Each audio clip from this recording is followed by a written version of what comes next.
Y si nosotros nos ponemos a analizar las realidades de las empresas, de cosas que nos parecen día a día, podemos empezar a gestionar muchísimas cosas de manera mucho más eficiente. ¿Qué es la eficiencia? Hacer más con menos recursos.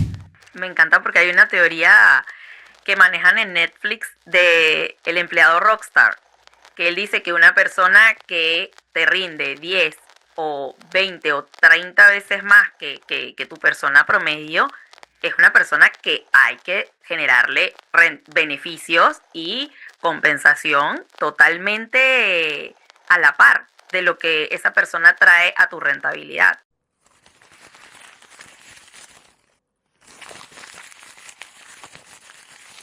Este es un espacio educativo. El contenido de Dinero Inteligente no constituye asesoría financiera, legal ni de inversión personalizada. Cada decisión financiera es individual y debe evaluarse con un profesional. Dinero Inteligente no se hace responsable por las decisiones tomadas a partir de este contenido.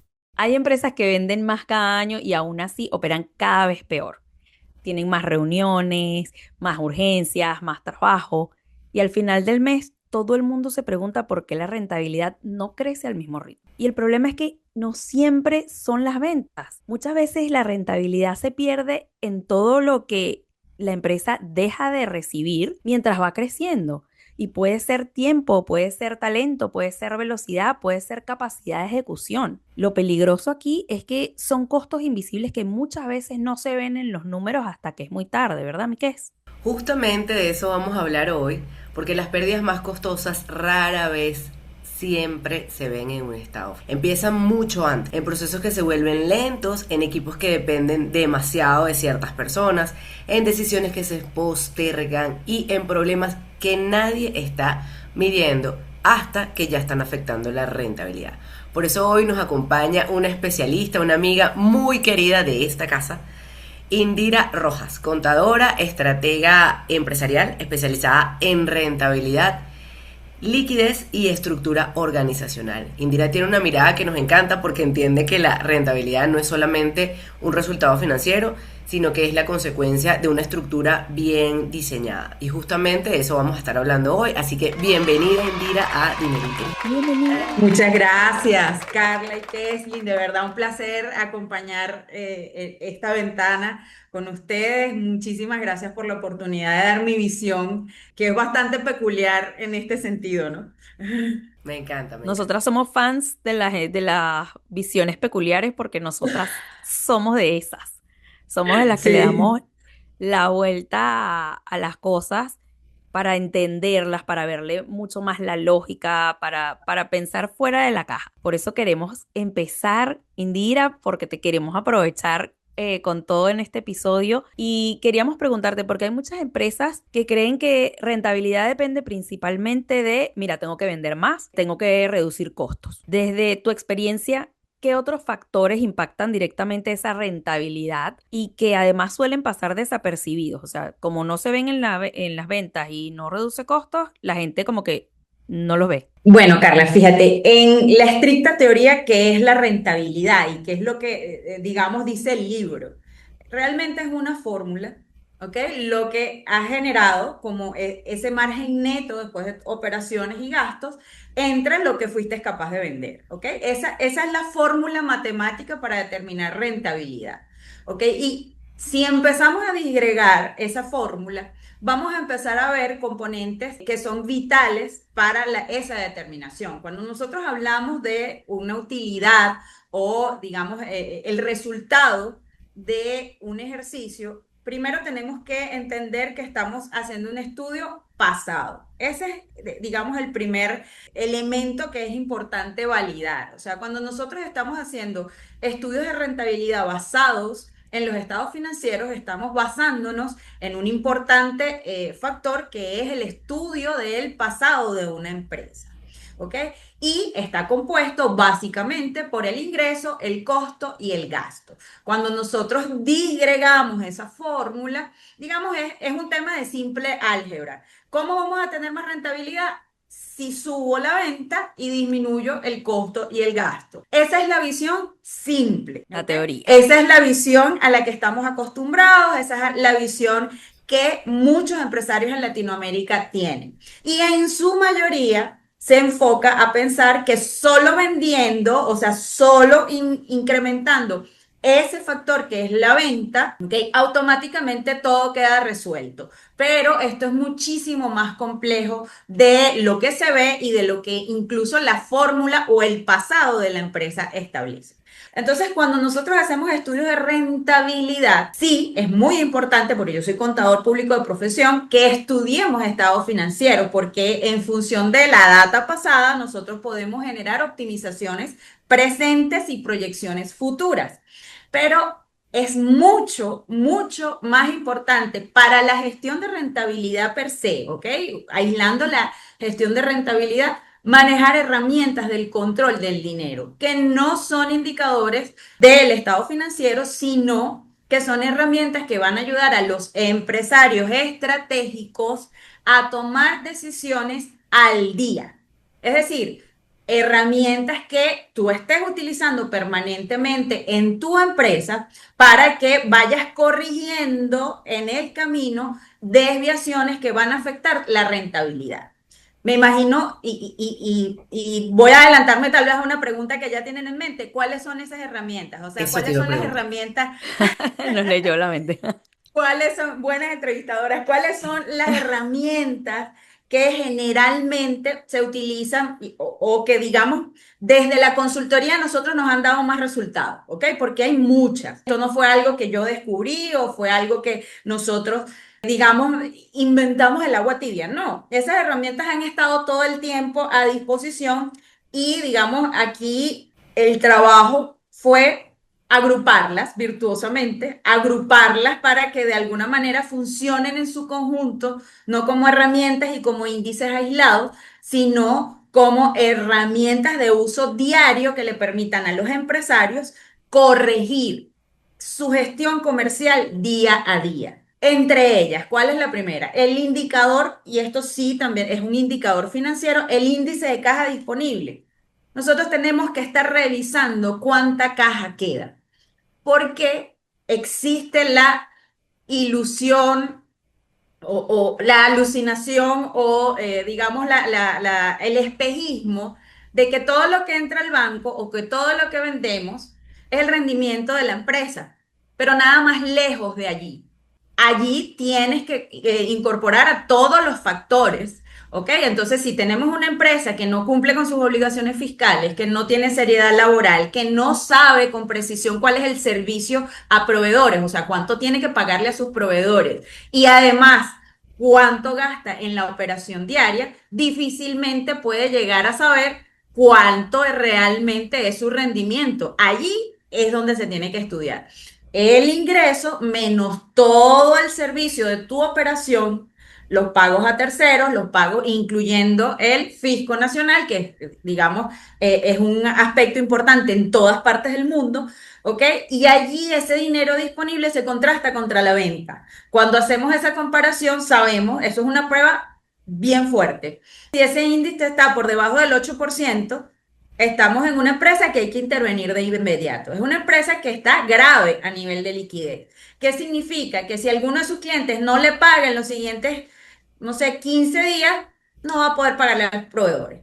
Entonces, ese es un indicador súper fácil de determinar que los que, digamos, desde el punto de en nuestra división de consultoría, entrenamos a los clientes en ese sentido. Es una herramienta súper fácil de utilizar, pero que la tienes que estar monitoreando constantemente. ¿Por qué? Porque puedes llegar para evitar el espejismo de que el dinero es ganancia. Y aquí es donde muchas empresas confunden estos conceptos y empiezan a crecer descontroladamente. Empiezan a generar sucursales, empiezan a financiar proyectos de expansión que no son capaces de pagar. ¿Por qué? Porque no manejan ese índice, ¿ok? No saben en realidad cuánto van a gastar, ¿ok? Entonces, eso es bien importante. Desde otro aspecto importante, nunca en una empresa se puede reducir costos y gastos de manera flat, es decir, recorte para todo el mundo. Eso lo hace el 90% de los empresarios, me atrevería a decir, cuando sienten que hay un problema de flujo de caja, cuando sienten que hay presión en el flujo de caja. Y la estrategia dice todo lo contrario. Hay gastos que sí puedes reducir porque no están directamente relacionados a la generación de la venta y esos sí son susceptibles de reducir, no repercuten en tu productividad, no, digamos, son operativos, pero, digamos, puedes vivir con una reducción. ¿Qué es lo que no puedes hacer? Imagínate, y te voy a poner un ejemplo, una empresa que tiene problemas fiscales, ¿ok? Que está pagando más impuestos del que debería, que hay muchas empresas así, que no Muchísimo. planifican sus impuestos, no planifican su gestión fiscal, no trabajan con especialistas en el área y pagan más impuestos de los que deberían. Eso es bastante más usual de lo que parece. Entonces, si tú tienes un problema fiscal, si has sido capaz de identificar que tienes un problema en tu gestión fiscal y decides cortar flat todos los gastos, vas a recortar los honorarios profesionales vinculados a las personas que te pueden ayudar a mejorar tu gestión fiscal.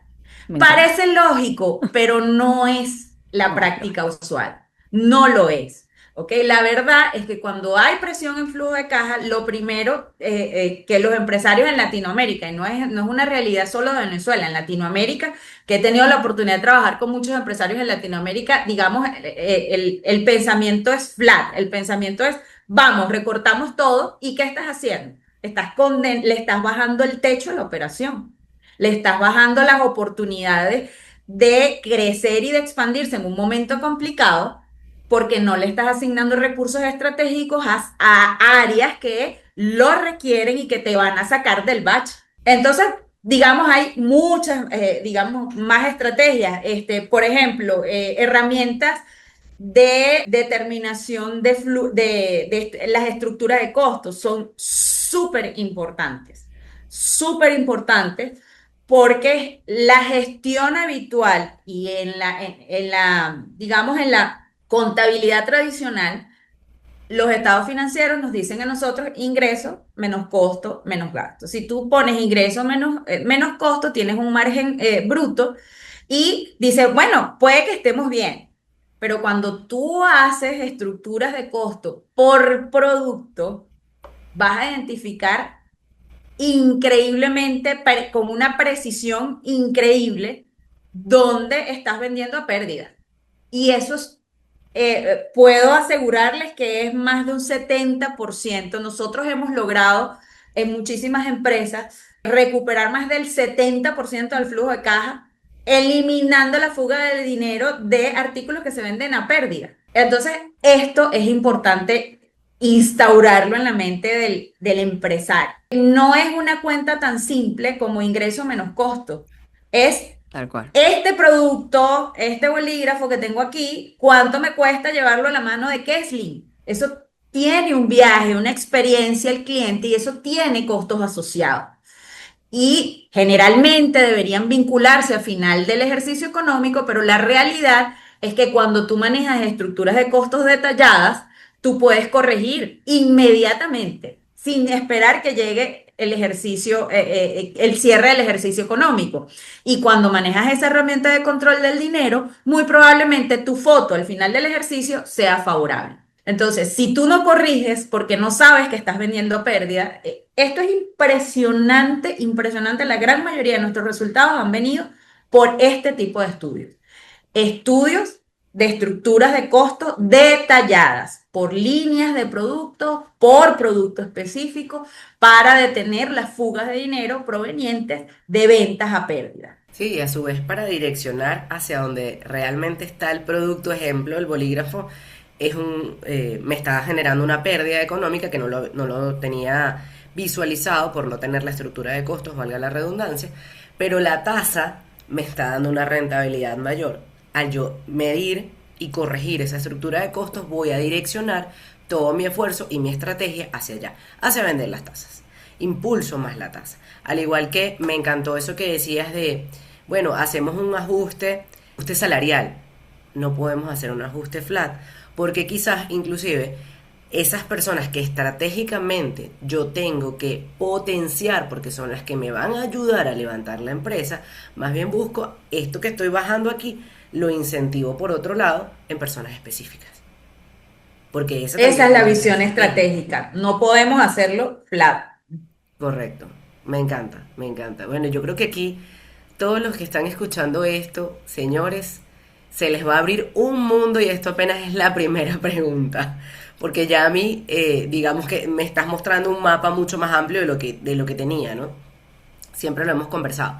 Ahora bien, Indira, me gustaría saber dentro de esos costos invisibles que ya has venido mencionando, que son los más frecuentes que se observan en las organizaciones, que aparentemente están bien, que nos dieras un poco más de ejemplos para que la gente pueda ver qué otros costos invisibles, como ya mencionaste ahorita algunos, pero en ejemplos claros, ¿qué más nos puedes dar en torno a eso? Fíjate, hay muchísimos y todo va a depender de la actividad económica digamos, de la empresa que estemos estudiando en su momento. Pero sí te puedo decir algunos que hay muchísimos costos que por ser pequeños no se cuantifican. Y no necesariamente son eso que tanto escuchamos de los gastos hormiga y todo. No, gastos que ni siquiera, esos gastos que yo digo que son invisibles. Por ejemplo, nosotros hemos tenido la oportunidad de trabajar gestión de tesorería en algunas empresas y tenemos el dinero, digamos, una empresa que tiene 8 cuentas y de esas 8 cuentas hace traspasos a las cuentas y, digamos, viaja el dinero a través de las cuentas porque lo necesitan en un momento específico. O sea, es un manejo. Bueno, mira, en esta cuenta tengo tanto dinero, en esta, bueno, tengo el servicio de pago a proveedores esta semana, voy a hacer transferencias de una cuenta a otra. Eso es algo bastante natural en las empresas. Claro. Pero cuando nosotros sumamos al final del mes, nos podemos sorprender los costos por comisiones bancarias ajá, Wow. que el traslado del dinero genera. Entonces, o sea, ese es el tipo de cosas que están allí, que contabilidad cuantifica, pero que cuando lo sumamos al final del mes se convierte un gasto hormiga en la empresa y que es perfectamente planificable y evitable.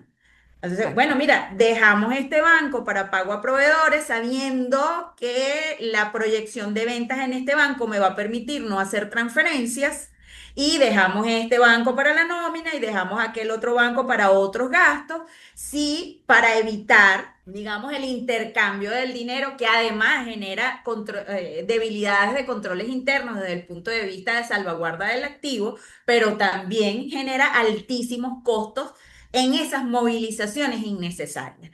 Y si nosotros nos ponemos a analizar las realidades de las empresas, de cosas que nos parecen día a día, podemos empezar a gestionar muchísimas cosas de manera mucho más eficiente. ¿Qué es la eficiencia? Hacer más con menos recursos. Entonces, eso es lo importante, evaluar todos los procesos en su conjunto en las empresas para hacer más con menos. ¿Ok? Para que sea menos costoso ejecutar los procesos diarios en una empresa. Sí, la optimización. Claro. Exactamente. Y la optimización evidentemente se ve en la rentabilidad, obviamente, que es lo que estamos hablando el día de hoy. Todo lo que está mencionando Indira hoy son costos invisibles que por lo general la empresa no tiene en cuenta y que, como dijimos al principio, para las empresas es más fácil decir, no, el problema está en ventas, no tenemos tanta rentabilidad, pero no estamos vendiendo tanto. Entonces, hacer lo que dijo Indira, vamos a hacer un recorte de costos flat a todo el mundo. Y hablando de ese recorte de costos flat que Indira, ojo, les dijo que no se puede hacer, tienen que hacer una planificación y un diagnóstico real para ustedes poder hacer y tomar decisiones estratégicas, es decir, tomar decisiones eficientes. Ahora bien, un punto que a mí me encantó que dijiste que Keslin y yo lo trabajamos en el día a día a nivel corporativo, tiene que ver con un costo que es sumamente invisible.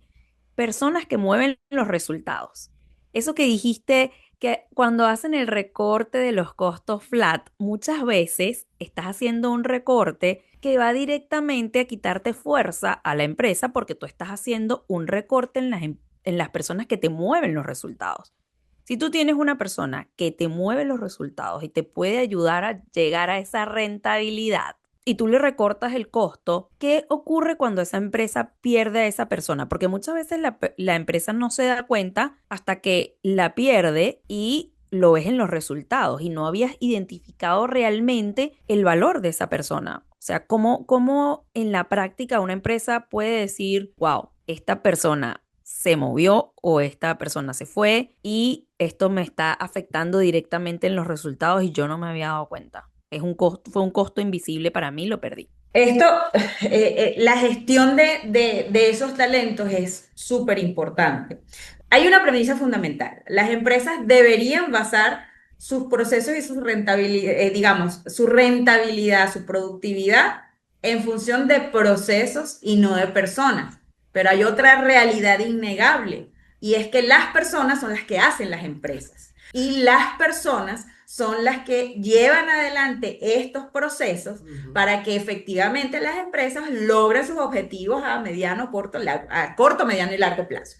Entonces, si nosotros perdemos esos talentos capaces, como dices tú, Carla, de mover la aguja, son personas en alto rendimiento, es bien importante que hayan políticas de fidelización de estas personas. ¿Ok? Sí, o sea, que exista una política generalizada para que este tipo de personas mantengan la motivación, mantengan el plan de carrera dentro de la empresa y sobre todo vayan motivando su gestión profesional en función de los objetivos que van logrando. Y esto es bien importante. Cuando tenemos un problema de rentabilidad e identificamos una persona que es capaz de sortear ese escollo, yo no le restaría el sueldo, se lo aumentaría. Totalmente. Ese es el tipo de estrategias que tienen que utilizarse. Por eso las estrategias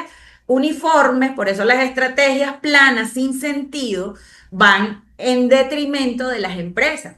Entonces, si identificamos a estas personas, si identificamos estos procesos críticos que van a mover la aguja, a eso es donde yo tengo que asignarle mayor valor. Te voy a poner un ejemplo muy rápido. Los vendedores.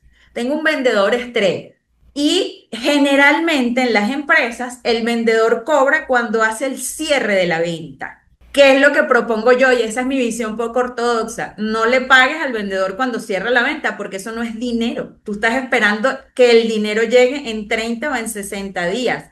Él cobró sus comisiones y tú estás generando un costo y no estás de alguna manera vinculando la cobranza, que es el cash, que mantiene viva la sangre en la empresa, a la gestión del vendedor. ¿Cuál es la propuesta que eventualmente yo les hago? Depende de la empresa, evidentemente. Si le estabas pagando el 3%, págale el 6%. Y todo el mundo, pero enloqueció. Pero lo vinculas a que ese 6 se genera cuando la empresa cobró el dinero. Eso está bueno. Ok. Para que todos los ¿Ok? departamentos trabajen entrelazados. Eso es productividad, eso es generación de cargos en función de la rentabilidad. Y cuando hablamos de rentabilidad, todos los cargos en la organización tienen responsabilidad y corresponsabilidad en la generación de la rentabilidad. Hasta quien nos ayuda loablemente en consentirnos en las empresas, la persona que nos lleva el café, que mantiene la empresa limpia, esa persona tiene corresponsabilidad aún y no, cuando no sea motor de ventas, aún cuando, ¿cuál es su corresponsabilidad en la rentabilidad? El ahorro de insumos. Recuerden siempre los tres factores: venta, costo y gasto. ¿Va a reducir gasto o va a reducir costo? Entonces, esa es su corresponsabilidad en la gestión de rentabilidad. Me encanta porque hay una teoría que manejan en Netflix de el empleado rockstar, que él dice que una persona que te rinde 10 o 20 o 30 veces más que tu persona promedio, es una persona que hay que generarle beneficios y compensación totalmente a la par de lo que esa persona trae a tu rentabilidad. Y esto que dices es muy importante porque para poder saber quién es tu empleado rockstar y esta teoría de la corresponsabilidad, tú tienes que tener claro el papel de cada persona dentro de tu empresa. Tienes que medirlo.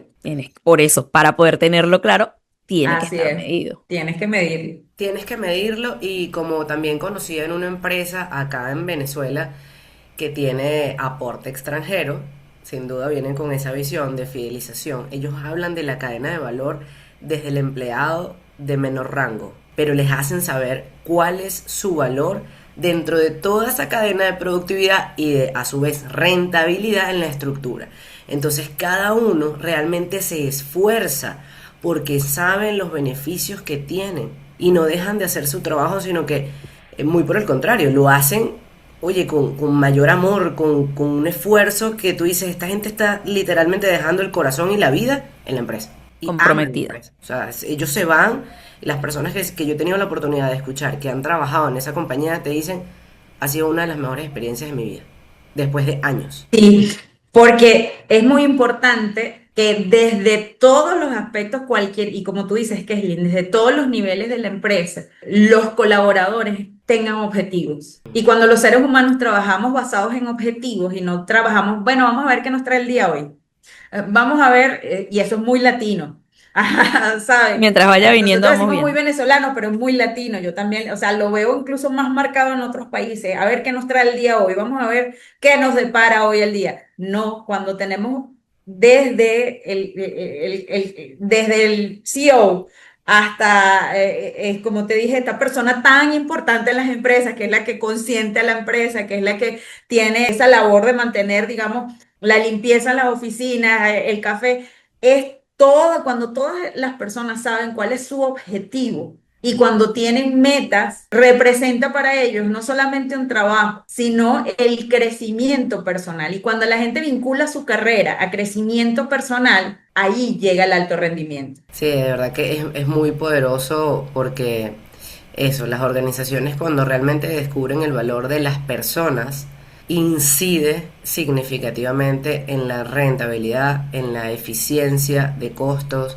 desde todo punto de vista. Porque, mira, tú ahorita lo decías y enseguida se me vino a la mente una compañía, por cierto, que estaba evaluando, ¿no? Cómo mejorar organizacionalmente de caras a los empleados y dice, mira, yo les planteé hasta tener actividad física, porque es un espacio donde se hace fisiatría y todo esto, tener algún tipo de actividad física, estiramiento, ejercicio, porque tienen los recursos y realmente no lo Claro. estabas implementando, pero es que igual funciona con la persona del café.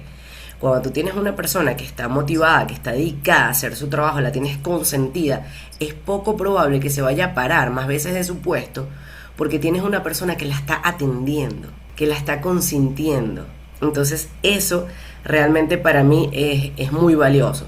Ahora bien, otra de las preguntas que también queríamos hacerte es, ¿qué diferencia observas entre esas empresas que reaccionan cuando el problema aparece y empresas que identifican estos riesgos antes?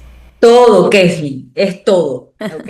Y la verdad es que la gestión de rentabilidad de las empresas depende estrictamente de la parte societaria. Si los socios no deciden manejar con seriedad la gestión de rentabilidad en sus empresas, si no ven la importancia que tiene la gestión de rentabilidad en el día a día en sus empresas, no existe consultor en el mundo, no existe, que vaya a mejorar los resultados. Tú no puedes implementar a la fuerza, así tengan las mejores herramientas del planeta Tierra, si no hay una voluntad de ejecución, que es lo que separa el sueño del objetivo, la ejecución. Si no hay un compromiso con la ejecución de la gestión de rentabilidad por parte de los socios de la empresa, difícilmente puedes prevenir los resultados. Y digamos lo que diferencia a las empresas centenarias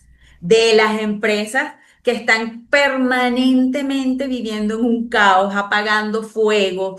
Probablemente esos socios tengan un tiempo de vida muy corto porque están agotados, porque están cansados.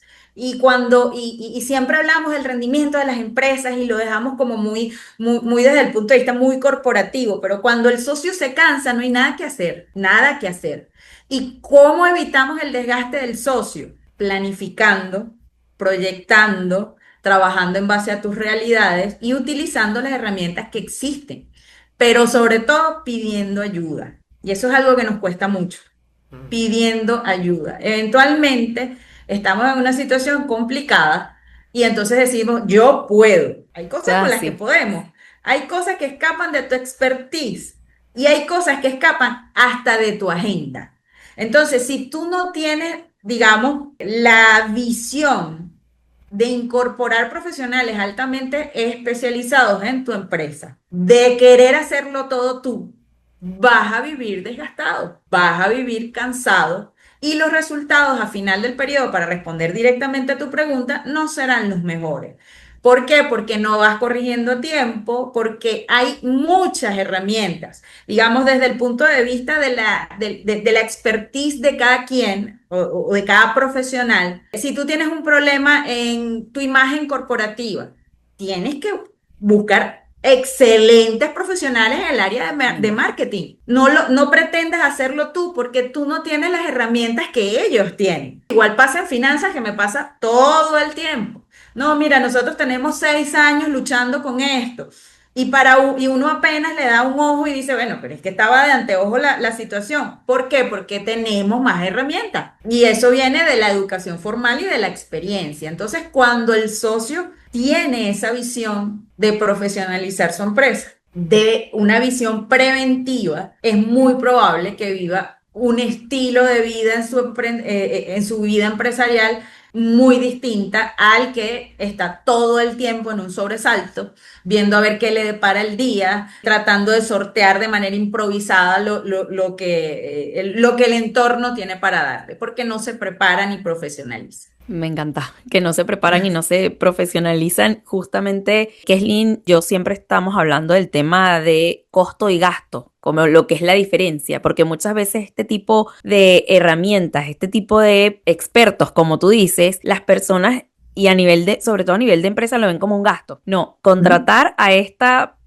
consultora es un gasto para la empresa. Yo en estos momentos no estoy para realizar ese gasto, cuando la realidad es que ese es el momento en el que tú necesitas invertir en este profesional, porque es lo que tú estás diciendo. Tengo 6 años tratando de descifrar este problema, tengo 6 años entre la espada y la pared. Claramente hay algo que no estoy viendo y que una persona, no solamente desde un punto de vista de conocimiento le es más fácil y a nivel de experiencia, sino también desde objetividad, porque tú como fundador de la empresa tienes esa visión de que sí, esto va a salir muy bien, si yo le echo pichón, como decimos los venezolanos, si yo le echo ganas, esto se va a lograr. Y muchas veces estás tratando de golpear una puerta que no se va a abrir y no estás viendo que la ventana de arriba está abierta y te puedes meter por ahí. Es decir, que quitémonos el tema de que es un gasto acudir a una consultoría profesional y veámoslos como lo que es, una inversión. Por eso queremos, para cerrar, Indira, queríamos pedirte una conclusión, algo que quieras compartir con la audiencia en temas de rentabilidad y emprendimiento que por lo general las personas no ven, son costos invisibles para ti, y cuál sería una recomendación que podrías hacerle. Bueno, el mundo empresarial no es un mundo fácil. Muchos dicen que no es para todo el mundo emprender. Y yo creo que la base de transitar este camino es transitarlo acompañado. Y la base de las empresas exitosas, si estudiamos las empresas que han tenido éxito, porque hay que estudiar las empresas que han tenido éxito, ¿qué han hecho? Bueno, no lo puedo pagar, contrato por horas, ¿sabes? Pero voy a profesionalizar las áreas.